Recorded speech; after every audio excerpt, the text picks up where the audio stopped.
Hi friends, నేను మీ సునీత. ఈరోజు శారీ ముళ్ళు ఎలా వేయాలో చూపిస్తున్నాను రండి. మొదటిగా ఈ శారీకి అంచు ఉంటుంది కదండి, దానికి ఆ చివరున్న ఆ థ్రెడ్స్ అన్నీ కూడా మనం తీయాలి. ఇది ఈజీ మెథడ్ ఏంటంటే, ఈ చివరిని అంచు ఉంటుంది కదా, అది కట్ చేసి ఇలా అయితే ఈ చివరి నుంచి ఆ చివరికి వచ్చేస్తాయి. ఈజీగా మనం ఆ పోగులన్నిటినీ తీసేయచ్చు. అప్పుడు తీసిన తర్వాత ఈ విధంగా ఉంటుంది. ఇది 1.5-2 ఇంచీలు మనం తీస్తే ముళ్ళు వేయడానికి ఈజీగా ఉంటుంది. ఇప్పుడు ఇది ఎలా వేయాలో చూపిస్తున్నానండి. ఎక్కువగా తీసుకునే కన్నా కొంచెం తీసుకొని ముళ్ళు వేసుకుంటే చాలా బాగుంటుంది. ఎక్కువ ముళ్ళు వస్తే బాగుంటుంది. ఇలా వేసుకోవాలి. ఒకదాని తర్వాత కొంచెం కొంచెం తీసుకొని వేసుకోవాలి. ఈజీయేనండి, చక్కగా వేసుకోవచ్చు.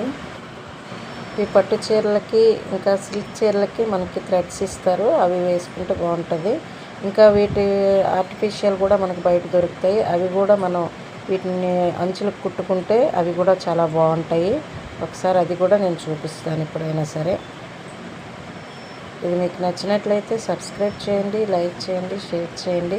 ఫస్ట్ నుంచి చివరి వరకు చూడండి. చాలామంది సబ్స్క్రైబ్ చేయట్లేదు, లైక్ చేయట్లేదు. మీ యొక్క లైక్ ఇంకా అనేకమైన వీడియోస్ పెట్టడానికి అవకాశం ఉంటుంది, మీ వద్దకు రీచ్ అవుతాయి. ఒక్క సబ్స్క్రైబ్ చేయండి. పక్కన బెల్ ఉంటుంది, ఆల్ అని కొట్టండి. మీకు ఏ నోటిఫికేషన్ పెట్టినా, ఏది పెట్టినా మీకు నోటిఫికేషన్స్ వస్తాయి. ఇలా వేసుకోవాలి అన్నీ కూడా. ఇలా దగ్గరికి వేసుకుంటే చాలా బాగుంటుంది. మనము అంచులు పెట్టుకున్న, స్టెప్స్ పెట్టుకున్న, ఫ్రీగా 1 ప్లేట్ పెట్టినా సరే ఇవి చాలా చూడటానికి చాలా అందంగా కనిపిస్తుంది. వీటికి పూసలతో కూడా మనం చేసుకోవచ్చు.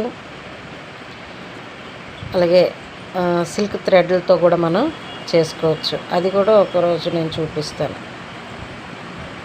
Thank you.